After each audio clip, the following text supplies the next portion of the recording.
Et bonjour à tous, aujourd'hui on va parler de Stepn. Stepn, c'est l'application à la mode basée sur le principe du Move to Earn.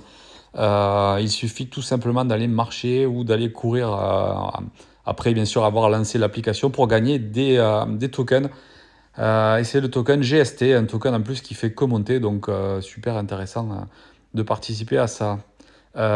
Donc il suffit de télécharger l'application Stepn, d'acheter, donc évidemment il y a un petit investissement de base, c'est d'acheter un NFT qui correspond à cette chaussure là que vous voyez en plein milieu, c'est le mien, euh, sur le marketplace de l'application, et vous allez pouvoir commencer à marcher ou courir et gagner des GST. Comment ça marche? Alors on va aller tout de suite sur le marché et on va voir les différentes chaussures qu'on peut avoir. Donc si je clique sur filtre, on peut avoir donc quatre chaussures, vous le voyez, de classe: walker, jogger, runner ou trainer. Et après il y a bien sûr des qualités common, uncommon. Voilà, à partir d'uncommon, ça commence à être vraiment cher en Solana. Donc la common, je pense que pour commencer, ça suffit largement. Moi j'ai une common et j'arrive à gagner à peu près dans les 12-13 GST par jour. Euh, donc on va regarder un petit peu, si vous voulez, la walker pour commencer.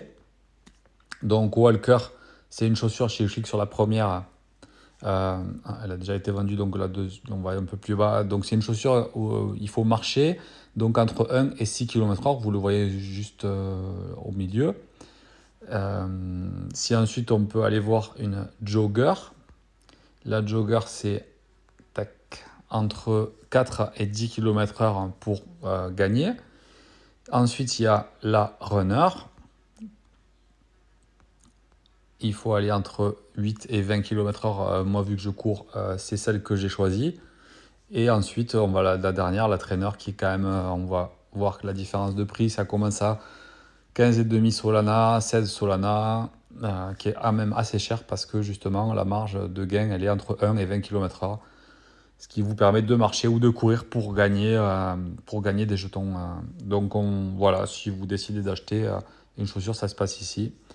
On va aller voir la mienne en détail et je vais vous montrer un petit peu comment ça se passe. Donc moi la mienne c'est entre 8 et 20 km/h. On a des attributs, on commence par avoir le level en fait. Bon, je l'ai monté level 17, donc à chaque fois qu'on monte d'un level on gagne 4 points d'attributs qu'on peut répartir comme on veut. Donc il y a efficience, luck, confort et résilience. Vous voyez que moi j'ai tout mis dans efficience et un petit peu dans résilience. Qu'est-ce que c'est en fait l'efficience? C'est là que vous gagnez en fait. Plus vous avez de l'efficience, plus vous gagnez des GST. Le luck, c'est une possibilité de gagner des mystery box, mais là pour ça je vous en parle pas parce qu'il faut beaucoup de chaussures pour en gagner. En fait, le principe c'est que vous avez de l'énergie. On va revenir sur le début pour commencer peut-être. Vous voyez la barre d'énergie, en fait, à une chaussure, un NFT, donc vous avez 2 énergies possibles en max. On voit que moi je suis à 0 parce que j'arrive de courir et ça recharge jusqu'à 2 énergies. À partir de 3 chaussures, vous avez 4 énergies. Donc qui correspond, 2 énergies, ça correspond à 10 minutes de run ou de marche. 4 énergies, 20 minutes. Et forcément, 20 minutes, vous gagnez par rapport à 10 minutes, 2 fois plus. Et ensuite, je crois que c'est à partir de 9 chaussures que vous pouvez avoir 8 d'énergie, et donc là qui correspond à 40 minutes de marche ou de run. Et donc forcément 4 fois plus. Moi j'ai choisi de faire qu'une seule chaussure parce que 10 minutes il faut quand même les faire tous les jours et ça me suffit largement. Puis l'investissement aussi est quand même assez important en Solana. Euh, je vous ai pas précisé que les Solana en fait vous pouvez les acheter sur des plateformes comme Binance, crypto.com ou la plateforme que vous voulez en fait. Si vous n'êtes pas encore inscrit sur une plateforme, moi je vous laisse mes liens dans la description de cette vidéo et vous aurez des bonus d'inscription sur les différentes plateformes.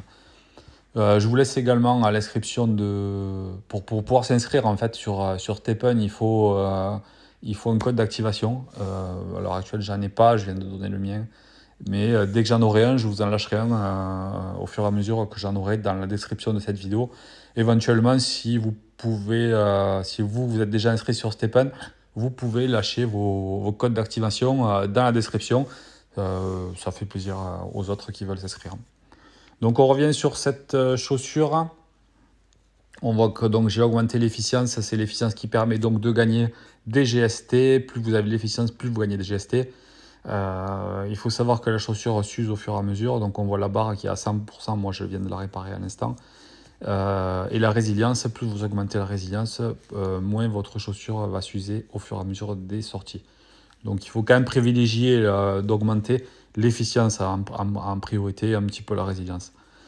On voit aussi qu'il y a des petits bonus que vous pouvez avoir aux quatre coins. Là, les bonus, ça c'est aussi intéressant de voir quand vous allez acheter votre chaussure, de prendre des bonus éventuellement d'efficience ou de résilience. Moi, vous voyez que les deux que j'ai en luck, je les ai même pas débloqués parce que le luck, ça m'intéresse pas. Par contre, le premier qui était en efficience, je l'ai débloqué, j'ai mis un petit gemme dessus qui me rapporte 2,2 points d'efficience supplémentaires, ce qui me permet d'être à 56 et donc de gagner à peu près 15 GST quand je sors, moins à peu près entre 2 et 3 pour la réparer. Je retombe à 12. Voilà, on peut donc en cliquant sur level up augmenter de level. Là, si je veux augmenter d'un level, ça me coûtera 18 GST et ça prendra 1080 minutes, donc c'est bien de le faire la nuit, d'augmenter, comme ça vous n'êtes pas bloqué pour aller marcher ou courir. Donc repair, c'est pour réparer la chaussure. Mint, donc à partir de 2 chaussures, vous pouvez en créer une troisième, moyennant un coût en GST plus GMT. Moi j'ai qu'une seule chaussure, donc je le fais pas. Et puis de toute façon, c'est vraiment assez cher de minter une chaussure, donc je le fais pas. Celle, c'est si vous choisissez de vendre votre chaussure sur le marketplace. Et voilà, le reste, j'en parle pas. Transférer si vous voulez transférer à quelqu'un. Voilà, donc ensuite, une fois que vous avez de l'énergie, vous pouvez cliquer sur Start. Et bon là, il me dit que j'en ai pas, mais on va quand même aller regarder comment ça marche. Un petit compte à rebours. Et c'est parti, vous allez commencer à gagner des tokens à fonction de votre vitesse. Donc je vous reprécise qu'il faut être dans la barre verte pour moins entre 8 et 20 km/h pour accumuler des GST. On voit le compteur de GST qui augmente au fur et à mesure. Donc à peu près toutes les 1 minute et quelques, vous augmentez la balance de GST. Une fois que c'est fini, que vous avez soit utilisé vos deux énergies, soit que vous arrêtez, vous appuyez sur pause en appuyant sur stop. Il me dit que j'ai rien gagné forcément. On clique sur confirme et ça revient, votre balance de GST augmente et vous faites ce que vous voulez avec. Vous pouvez les récupérer, les échanger contre du Solana ou augmenter le level de votre chaussure. Voilà, j'espère que cette vidéo vous a plu. Si c'est le cas, n'hésitez pas à me laisser un petit pouce bleu, ça fait toujours plaisir. Vous pouvez également vous abonner à ma chaîne, regarder mes autres vidéos et je vous dis à bientôt. Ciao.